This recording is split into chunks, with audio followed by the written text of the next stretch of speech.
Thank you so much, Fiona. I truly appreciate your warm intro.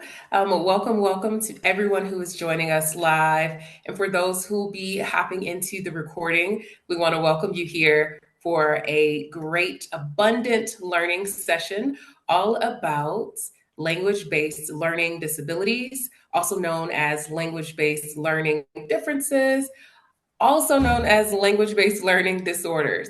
So, we will have a great time digging through these phrases and understanding what they mean to us when it comes to our classrooms, our schools, our organizations. So, if you can hear me all well and you are ready to get started, go ahead and give me a thumbs up or a yes in the chat if you are joining us live so we can get this party started. All right, I see some thumbs up there. Great, great. All right, so we're going to hop on over to my slide deck here. And the first slide, obviously, is the introduction. This is called Beyond Words because we are going to be looking at the expansive nature of words that are common to us, are not so common to us, and that are going to help us to really be those change makers in our classrooms this year and beyond. All right. So, with that in mind, I'm going to go ahead and get to our next slide. Who is this woman that you're listening to? Who is this person that is going to be sharing this information? Well, as Fiona eloquently stated, I am Jeannette Washington. I'm an international educator, a speech language pathologist, and an author, as well as a founder of Barely Articulating LLC. So I wear quite a few hats, and you'll learn about some of the ways in which I support learners today. All right. So I am completely and utterly committed to creating inclusive, safe classrooms for students who are diverse. And when we talk about diversity, that doesn't necessarily just mean their appearance. That means the diversity of their brain, the way they think, the ideas that they possess, and the way they communicate with us. Okay, so we will be looking at how we can support students with neurodiverse thinking and with these complex, amazing, sophisticated brains that they possess. So, as any good webinar, we want to start with some housekeeping. Okay, so with that in mind, we are going to keep it really tidy around here. So I say that to say I may be considered an expert to some because I've had over 10,000 hours in this particular space working with children who are neurodiverse and who are disabled, but I am simply your guide today. I am going to provide a breadcrumb trail, and I would hope that as I am providing this trail for you, you feel empowered to learn more and to do some learning outside of this particular workshop. All right. I will substitute language based learning disorders for language disabilities. You'll hear me say that frequently only because that's a tongue twister. If I keep saying language based learning disorders, language based learning disorders, language based learning disorders, I think you might even get a little overwhelmed with that. Okay, so you'll just hear me simply say language disabilities, and that will be the one size fits all for this particular workshop. So just go with me here. All right. So I do want you to grab a note taking supply or some type of device because there will be two quizzes today, and they're embedded in this workshop, and there'll also be a giveaway.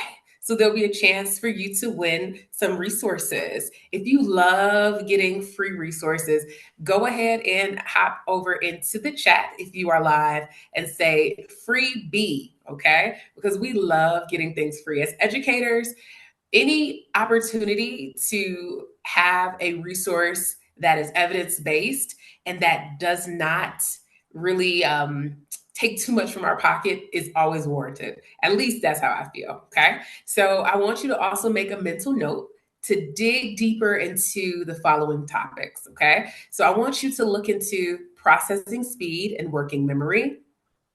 I want you to look into visual motor integration.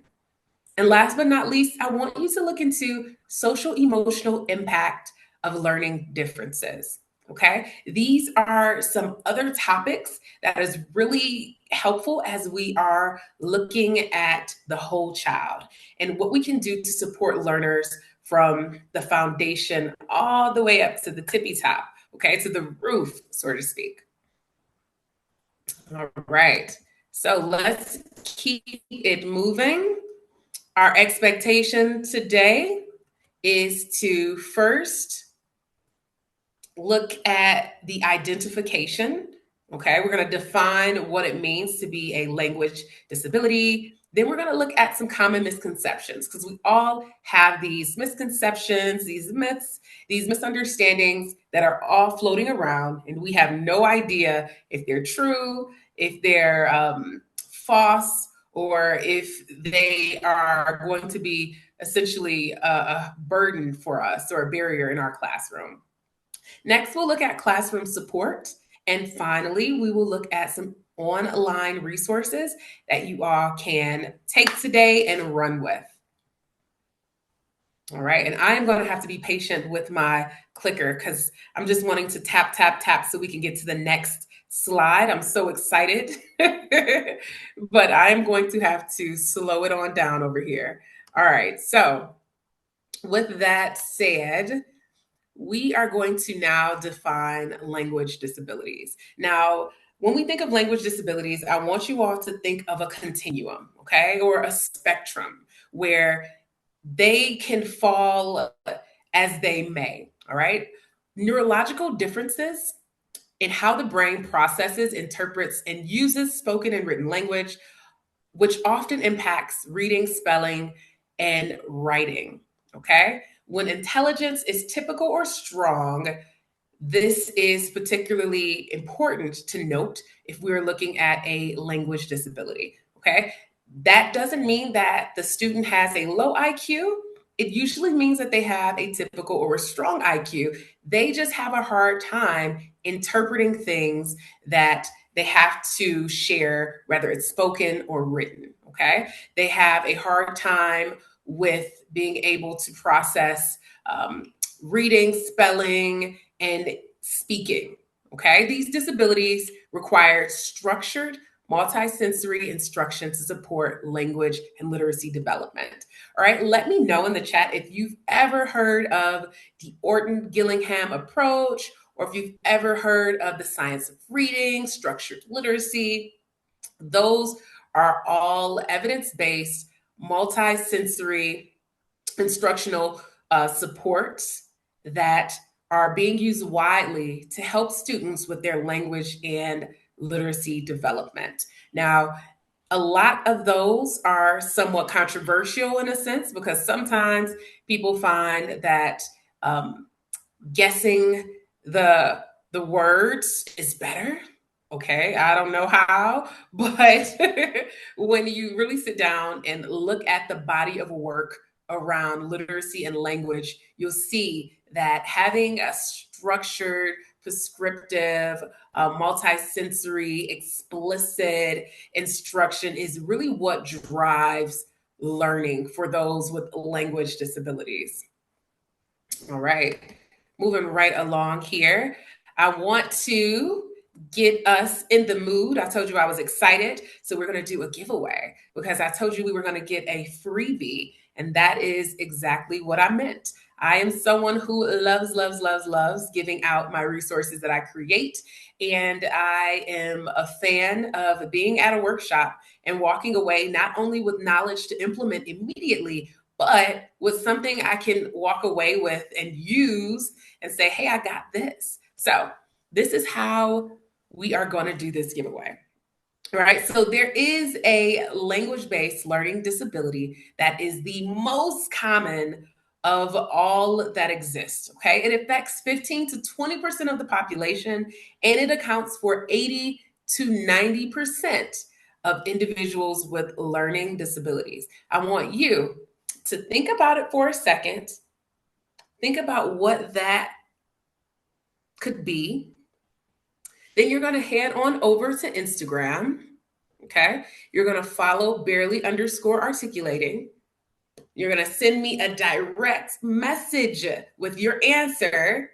and you're going to send me your email address. Now, when you're done with that, you're going to hop on into the Zoom chat and say done. Okay, I'm going to send you my best-selling resource for language disabilities. But before I do that, I want to know, right or wrong, what language-based learning disability do you think affects 15 to 20% of the population across the world, which accounts for about 80 to 90% of individuals with learning disabilities? And there's some hints here on this graphic I've created, but I want you to hop on over to your phone, jump on Instagram, follow Barely Articulating, send me a direct message with your answer to the question and your email address. All right. In about 24 hours, I'm going to send you my best-selling language disability resource. But before you do, before I do, rather, I want you to type done in the chat. I'm going to give you about 2 minutes, and then we are going to learn what that language-based learning disability is. We're going to talk a lot more about other language-based disabilities, and we're going to have some more fun because I have some quizzes coming up for you all to see how much you know and how much you'd like to know, and we'll go from there. All right, so I'm giving you 2 minutes, and we'll do a brief pause. I wish I had my Jeopardy music because I would totally play that right now. Hi, Jeanette. We have quite a lot of people saying done already, which is amazing. And some of them were so fast. Yes. Okay. I've had a couple ask what if they don't have Instagram? Is there any other way they If you don't have Instagram, which I figured that would be a question with our audience today, then I want you to email it to myself. Okay. And my email address is, get ready for it, hi at barelyarticulating.com. Okay. hi at barelyarticulating.com. And I will also put that in the chat. Give me just a second. For those who are with us live, you'll see it in just a moment. And then we're going to get more learning going because learning is fun, right? All right. So I've just put my email in the chat for those of you who do not have Instagram. And I'm going to actually tell you the answer now. So hurry, hurry, hurry, and send that email on over so that you won't be a cheater. All right, we're moving right along. All right. So I hope you enjoyed that giveaway. And again, I'll be in touch in about 24 hours with my best-selling language disability resource. All right, so the answer to that is dyslexia. And we know dyslexia is commonly thought to be reversal of letters and reversal of words, but it's a lot more to dyslexia than that. And if you want to know more, then you'll have to catch me on my next workshop, because this one we're going to talk about the full spectrum of all of the core language disabilities and not just dyslexia. But now at least you know that that is the most common. All right. So dyslexia essentially is difficulty with word reading, decoding, spelling, and fluency. Then we have dysgraphia, which is difficulty with handwriting, spelling, sentence structure, and written expression. Then we have developmental language disorder, which oftentimes shows up very similar to dyslexia. And that is the difficulties with understanding and using spoken language. We have auditory processing disorder, which is the difficulty with interpreting and making sense of spoken sounds, especially in noisy settings. All right. Now, again, like DLD and dyslexia overlap, we know that these overlap as well. We have expressive language disorder, which is a difficulty with putting thoughts into words, receptive language disorder, which is a difficulty understanding spoken language, and phonological processing disorder, which is the difficulty with working with sounds and words, blending, segmenting, and rhyming.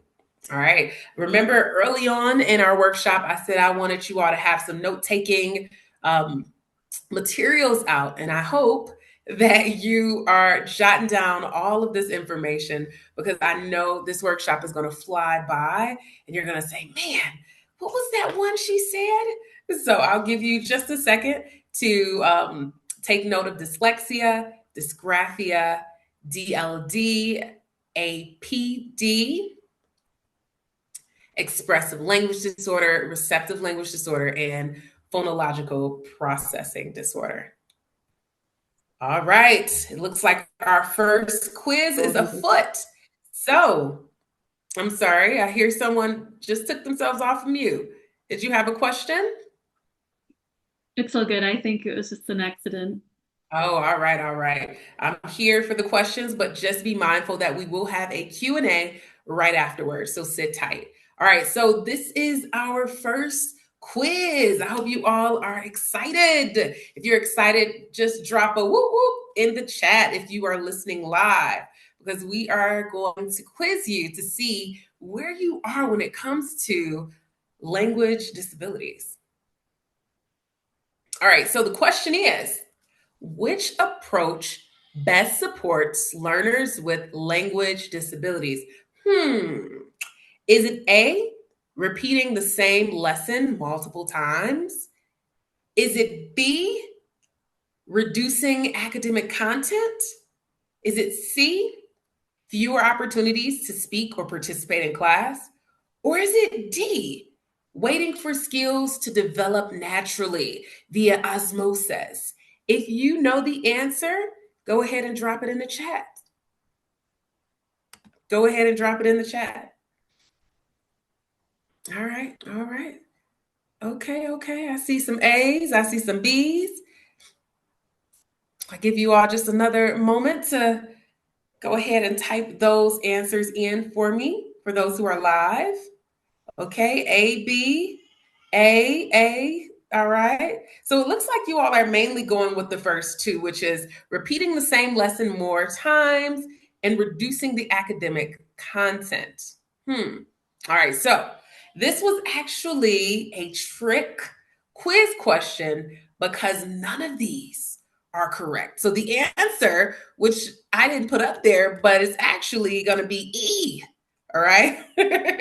So when we are approaching learners with language disabilities, we don't necessarily have to repeat the same lessons more times because there may be particular components of the lesson that they didn't get. So the full lesson, they may actually be able to orate to you as far as telling you what you wanted them to learn. But there may be some very specific components that they couldn't quite wrap their minds around. Reducing the academic content, that actually is not a terrible idea, but what we don't want to do is we don't want to what they call dumb it down. We want to break it up, chunk it, okay? Make it more easily manageable. So we don't necessarily want to reduce it, but we want to break it into more of a palatable way in which they can learn that academic content, right? C, fewer opportunities to speak or participate.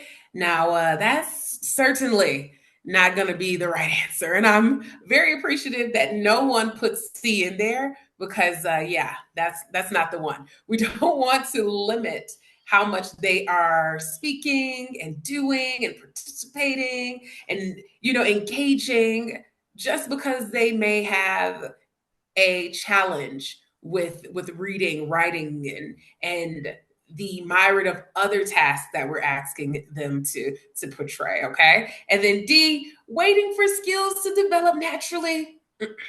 That's not going to do it. We definitely don't want to wait because you know what? We could be waiting for a long time.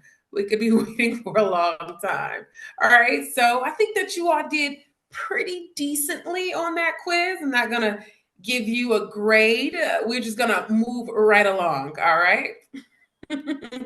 So, next, I want to share that many students understand content but struggle to show it through traditional means.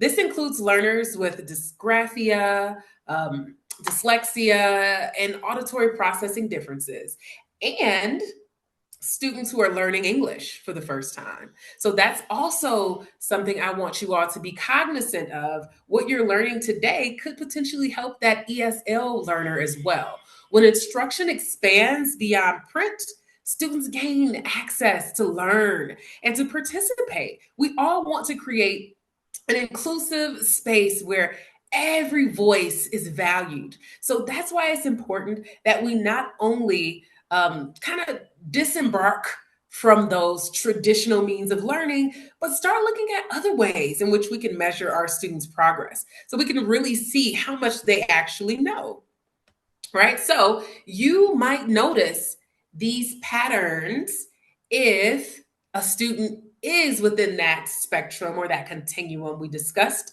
You may see slow or inaccurate reading.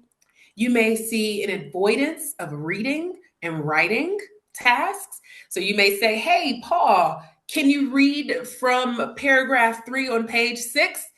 And he may avoid it altogether. And he may do what I'm going to describe next, create a distraction to escape that particular assignment. So now Paul is jumping off the wall. He's running around the classroom, and you're trying to figure out what's going on. But it could be that Paul is struggling with accessing that language. And so he decided to behave in a way that is A, going to be avoiding, and B, going to distract everybody. Now, it's going to take you about 20 minutes to get the class back calm and relaxed and into the learning mode, and you've lost quite a bit of teaching time. Okay. So, these are, again, things you may notice with students that are struggling with language based learning disabilities. Strong verbal answers, but weak written work, difficulty following multi step directions. And I myself struggle with multi step directions. Somebody gives me 6 things to do. First, you're going to circle this. And then after that, you're going to draw a line under it. You're going to cross it out. And then after that, you're going to draw a little heart next to it. Next to the heart, you're going to color and then you're going to write the word. Yeah, I'm lost. I was lost when you said circle it. That's where I stopped. All right. And then last but not least, trouble remembering new vocabulary. Now, this is not an exhaustive list. So please be mindful that there are going to be some patterns that you notice that aren't here, but these are the ones that I consistently see coming up, okay? These may reflect language access challenges, but not necessarily low ability. All right. So, across content areas, what are some things you may notice? When reading, the student guesses words, skips lines, and is very slow to decode that word, cannot break it down. So, they're just taking all of your time to sit there and think about what sound the P and the R makes together. And yeah, that's going to be slow decoding. All right. Writing short responses, spelling struggles and very inconsistent spelling, trouble with organizing ideas. They're tasked with writing a summary, and they start here, and then by the second sentence, they're at the end, and the third sentence, they're back at the beginning, and you're like, what is going on with all of these ideas? They're amazing ideas, but they're kind of all over the place. Listening, needing repetition, missing details and verbal instructions. And when it comes to speaking, they have strong ideas, but difficulty explaining clearly at times. All right. I'm moving a little bit quickly. I feel my momentum growing. If you are following along and taking good notes, hop in the chat. If you are live, and just say, yes, keep going, keep going. So we can just move this right along. All right, let me see what's going on over here in this chat. All right. We have Keep a lot going. of thumbs up Keep. coming in at the moment. Okay. Okay. Keep going. Keep going. Excellent. Excellent. Thank you. Thank you. Thank you. And for those just joining in, we are here at Beyond Words talking about language based learning disabilities and what those look like in our classroom setting. We can read all the books and we can go to all the professional development workshops, but what does it look like across content areas? What does it look like in your particular classroom? That's what we're looking at today. We're breaking down some of the terminology. We're looking at misconceptions. We are looking at what these language disabilities kind of look like in HD in 4K. And now we're going to talk about those misconceptions here. All right. So, misconceptions that delay could be they just need to try harder. Okay. You just need to try a bit harder. They're very lazy. I've heard that one a lot. And I actually want to just throw the word lazy away because people don't realize how much energy these students are putting into understanding this information, um, but they're still not able to quite grasp it. And this is just this easy way of just throwing it off as, oh, they're just lazy, they're not working hard enough. Okay. The effort does not fix language processing differences. Another misconception is they understand when I explained it. I don't know what y'all doing in y'all classroom, but when I explained it to little Jessica, she understood it. And it's important to acknowledge that understanding does not equal reading or writing ability. Yeah, they understand it, but they couldn't get the task completed because understanding and doing are going to be in two separate lobes of the brain. All right. Another misconception for ESL students is they'll catch up. They'll catch up. But in reality, the language load can mask learning needs without support. So we don't want to just make these blanket assumptions. We want to actually get to the root of the problem. So, first things first, let's look at balancing the language load. What does that look like? Okay. If I were to tell you, hey, maybe you should balance your language load in your classroom, and that could potentially help some of your ESL students. Well, that could look like short and concise directions, one step at a time, clear modeling. And to take it a step further, clear modeling is not just repeating the directions, it's also writing it down.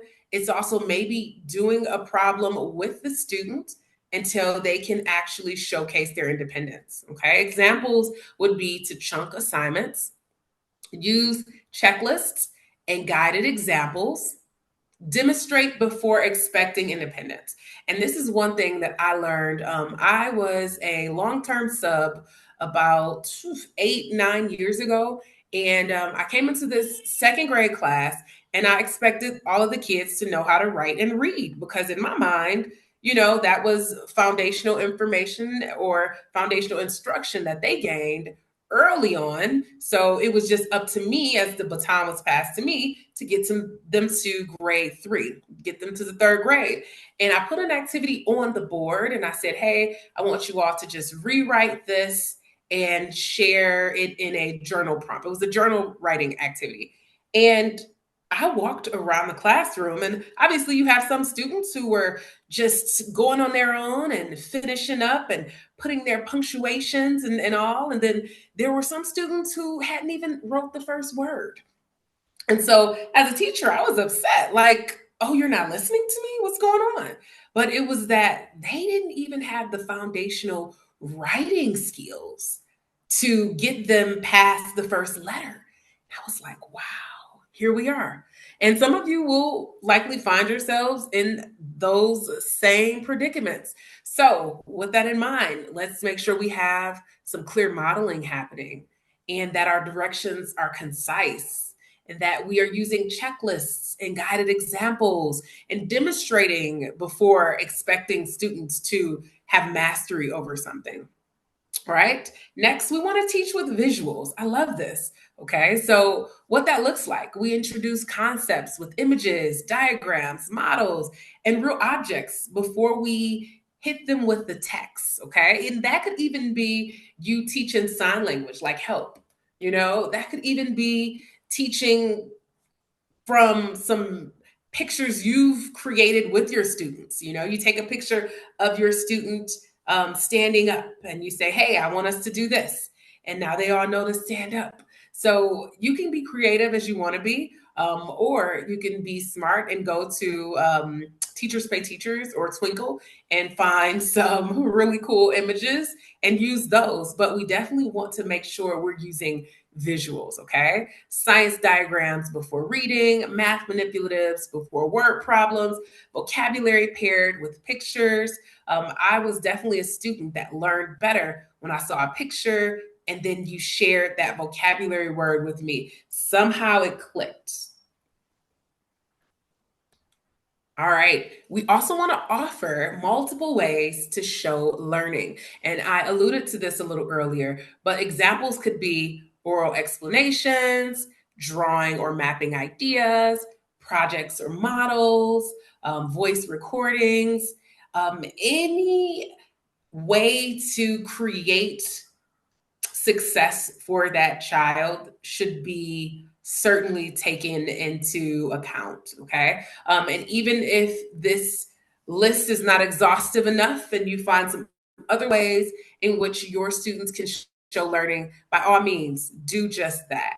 But what you don't want to do is follow the rigid, stagnant, traditional way of doing things because you're a cool teacher. You're here. So you're a cool teacher. So you want to make sure you're using as many examples and as many modalities of learning that you can think of so that they can show you they get it. Okay. This separates understanding from writing ability. Who wants to do a book report when you can do a diorama?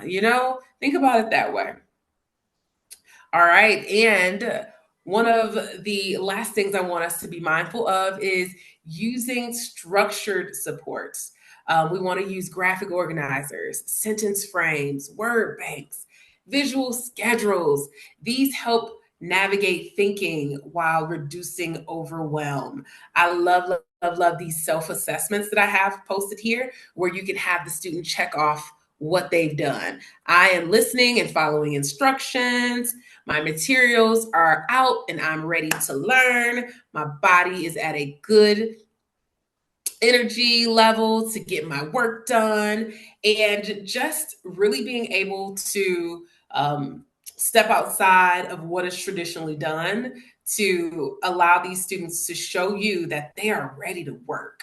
Okay. Get those graphic organizers out. They're everywhere. You can Google one. Get those sentence frames from your favorite store that you use to get digital products. Word banks, visual schedules are super duper helpful, even more so with our autistic learners. Visual schedules work miracles. All right. So we are back to another quiz. If you all are ready for this quiz, hop in the chat for my live viewers and say ready. Let me see that you are ready for our quiz. Oh, I got a lot of people ready. All right. Look, somebody is being a little teacher's pet over here and already put their answer in. Okay.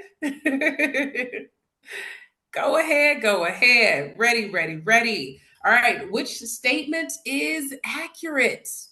Learning improves when students work harder on the same tasks. Learning improves when instruction moves faster to cover more content. Learning improves when instruction responds to diverse needs. Or learning improves when expectations are lowered for struggling learners. Now, this is not a trick quiz question like the last one. There is actually an answer for this one. All right. And it looks like most of you have that answer. All right. Yes, yes, yes, yes. I'll wait to see who else has the winning answer, the right answer. Great, great, great. Ooh, you all are smart. Okay, I see why you all are educators. Okay. All right, so the answer is C. Learning improves when instruction responds to diverse needs. As I mentioned early in our workshop, all of our brains are quite unique. No one brain looks the same. So when we are instructing students and creating these safe environments for our students to learn, we want to make sure that the instruction we're providing responds to these different needs. Whether you have individuals there who have oppositional defiance disorder, who have selective mutism, and it's a myriad of different learners that you will find in any classroom. So it's important that we're taking that time to create instruction that is indicative of all of our learners and all of the ways in which they learn. Now, that can be a big ask, but with the proper timing, with support from leadership, um, and the resources that exist through, me giving you a free resource, because, I think that this is totally doable. Okay. This is a reality for us.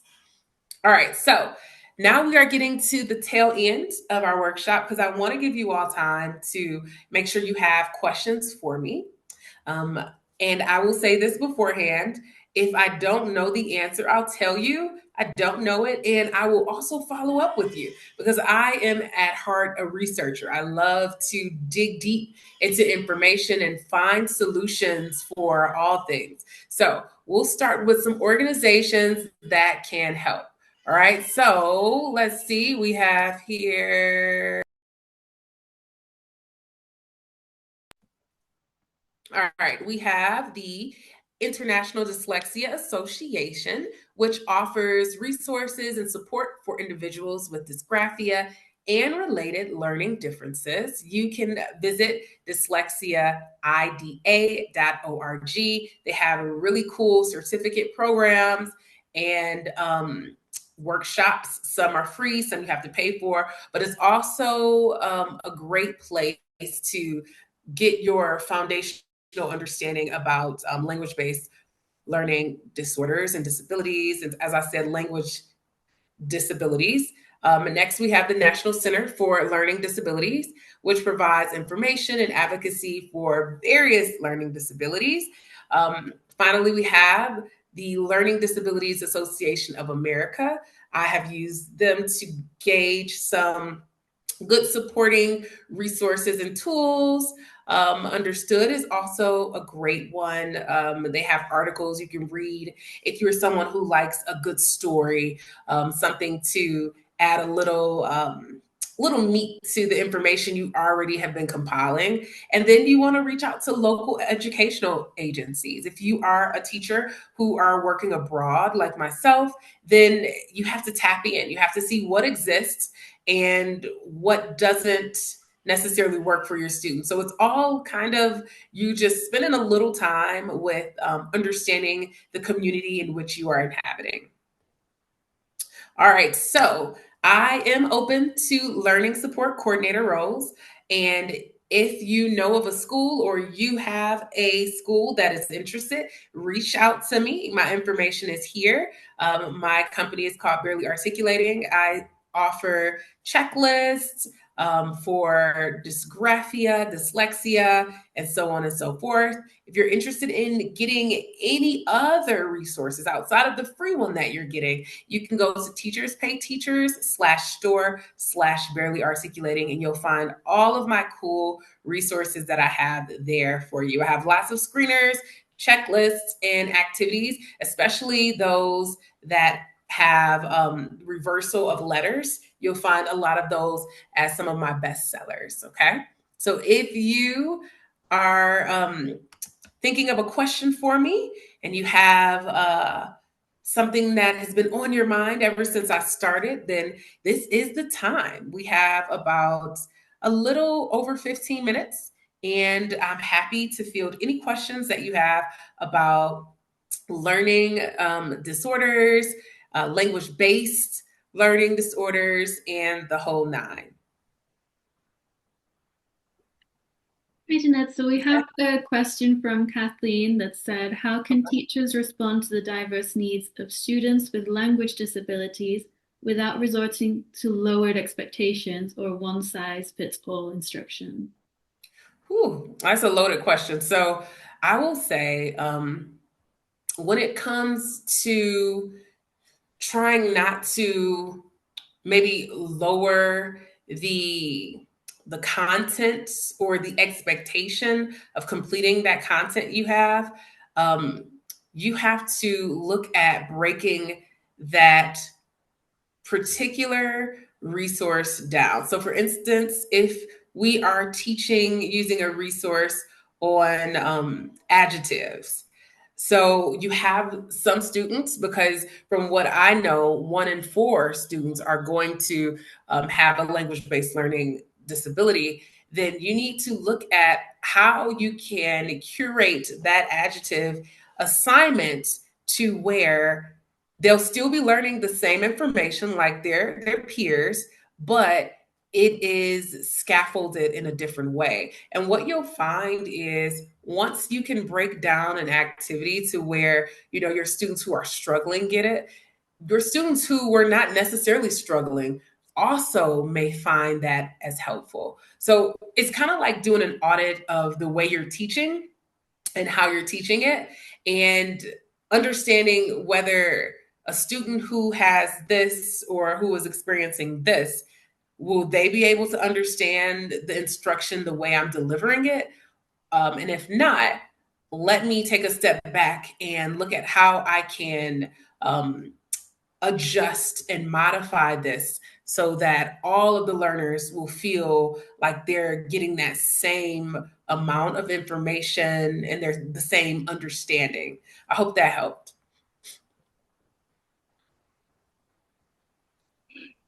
Okay, we've had a lot of questions coming in now, so we're going to have Ooh, to back okay. up a little bit. We Okay. had dyslexia can be very varied. What are the top 5 tips to support students?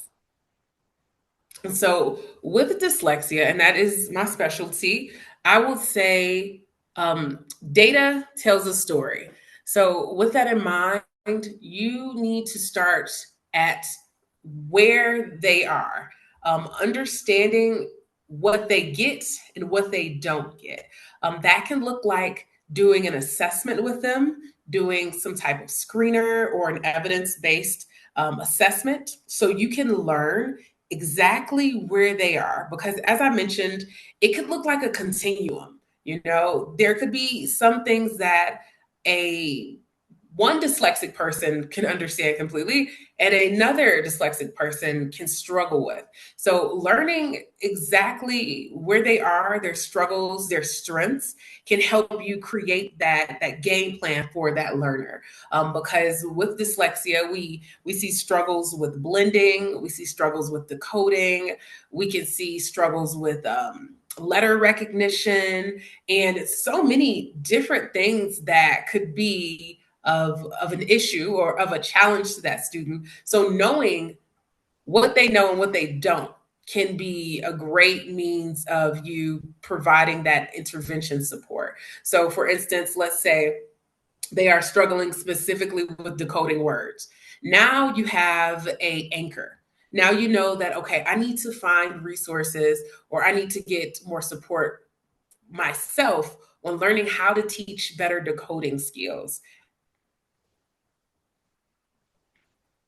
Amazing. Thank you so much. So the next question from Victoria was, do you have any resources for dyscalculia? I do. I definitely have lots of resources in my Teachers Pay Teachers store. Yes.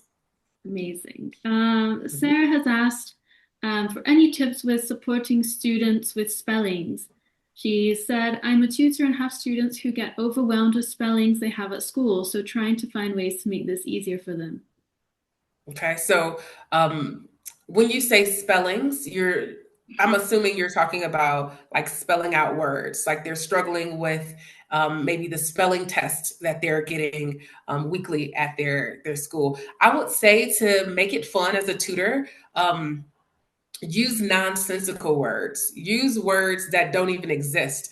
This will not only be funny and fun as your learner is starting to understand the ways in which they attach sounds to letters, but it'll also create a more relatable space. So then you can also mix in some real words and they can talk about the differences between the words. So make it more into a game, and I believe that that student will look at it with a little bit more optimism, and they won't necessarily walk away with a lower level of confidence after that. Lovely. So, Fasila has asked about how we could accommodate and justify the need for extended teacher talk time for students with any needs, especially if we have to do this during a formal observation. So, how would we go about that? Whew. When it comes to formal observations, that can be a high stress time for sure. I would look into modality teaching and look at how you can maybe record yourself teaching something and provide that student with the recording. Now, that could be based on whatever type of platform you're using. We used to use at my elementary school Class Dojo. And with Class Dojo, you could send pictures, you could send links. And I think being able to provide them with that additional supplementary information that they could utilize at home would be helpful. For instance, let's say your teaching time is only 20 minutes and this particular student needs at least 30. Well, connect with their parent, see if it's possible you can provide some examples, guides, graphic organizers, or a recording. Send it via email to her so that she can also work with that child with that, because you got to remember parents are teachers first. Okay, they're their students, they are their children's first teachers, so it only makes sense that we're going into this hand in hand. So if you don't have enough time, then you need to look at carrying that time over into the home time. It's very active. Mhm. Aisha has asked, do you have resources for low support autistic learners? So some may be verbal and others nonverbal. So I do have resources for autistic learners, and I have made it my business to look into how I can create more resources around that for this year. Because if you look at my current store, I really just have a ton of dyslexia, dysgraphia, dyscalculia, and I do have some language gleaners for autistic learners, but I definitely want to build out more because that is another very relevant disability that we're seeing. And I say the word disability with hesitation too, because a lot of people would say that autism is just a difference. Dyslexia is just a difference. So when you are saying these things, you have to be very mindful of your audience and how you're approaching this with care. Maria Jose has asked, at the beginning, you mentioned low processing speed.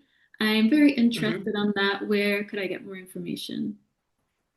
So I would look at some scholarly journals online, like academia, and see if they have more information about low processing. It is something that has been around forever, but I believe that the information and the insight on it is slowly growing. It's slowly growing. We don't see a ton of it. Like if you were to do a Google search on, or using your favorite browser search on autism or dyslexia, you'd have pages and pages worth of information to sort through. But with low processing, not so much. But it's certainly starting to be something that is coming to the forefront. I would start at academia, and I would go from there.